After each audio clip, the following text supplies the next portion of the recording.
السلام عليكم، مرحبا بكم. معكم صلاح الدين بن عمر، كينيزيثيرابيوت. رانا معكم اليوم في موضوع جديد اللي هو لا تيكار ثيرابي.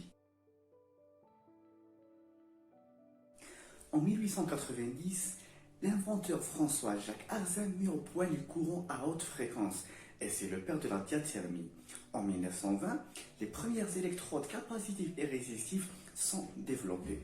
En 1939, William Beaumont, médecin américain, a publié un ouvrage sur la diathermie et ses modes d'application capacitifs et résistifs. En 1950, le courant à haute fréquence est utilisé pour la première fois en chirurgie.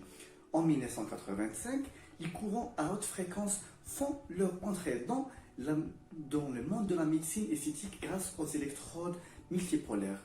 Et en 1995, c'est en Italie qu'est né le courant à haute fréquence TECAR. Quand des professeurs de médecine ont développé des protocoles de rééducation à l'aide d'électrodes mobiles non invasives.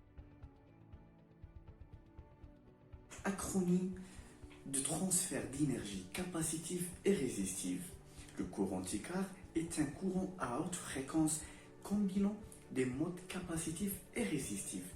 Véritable bioaccélérateur physiologique, le courant possède des bienfaits thérapeutiques sur le système musculo-squelettique. On peut utiliser la TECAR dans diverses pathologies sportives, articulaires, musculaires, comme les tendinopathies, les lésions musculaires, et même dans le cas de beauté, remise en forme, et même en post-accouchement. La technique de base est constituée d'une plaque et un électrode, peut être capacitif ou résistif. Avec le capacitif, on simule la partie superficielle des tissus. Et avec le résistif, on peut aller plus profondément à l'intérieur des tissus. Et par rapport à les effets de TECAR, on a trois effets biologiques. Effet thermique, effet mécanique et chimique. La TECAR-thérapie est une technologie reconnue par son efficacité et sa fiabilité dans l'amélioration des mécanismes naturels d'auto-réparation du corps.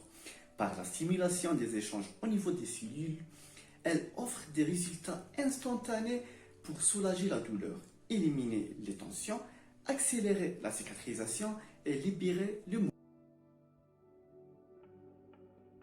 La TECAR-thérapie est actuellement utilisée par un large éventail de professions médicales et paramédicales, parmi lesquelles les kinésithérapeutes, les ostéopathes, les kinés de sport, les esthéticiens, les sages-femmes. Par ailleurs, de nombreuses équipes et fédérations sportives, toutes disciplines confondues, ont recours à cette technologie pour aider les athlètes à améliorer leur performance et accélérer la récupération après l'effort.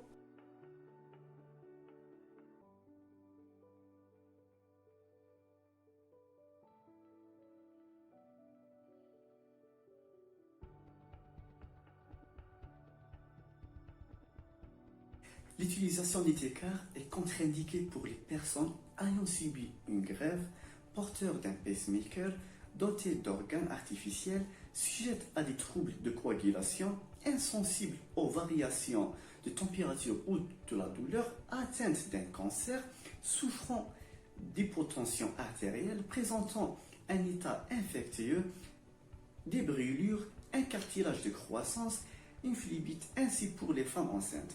Elle est strictement réservée aux personnes adultes. Il n'existe pas de contre-indication à l'utilisation de la TECAR sur un matériel d'ostéosynthèse. Cependant, il est fortement recommandé de ne pas dépasser un seuil d'intensité de 50% pour éviter n'importe quel effet secondaire.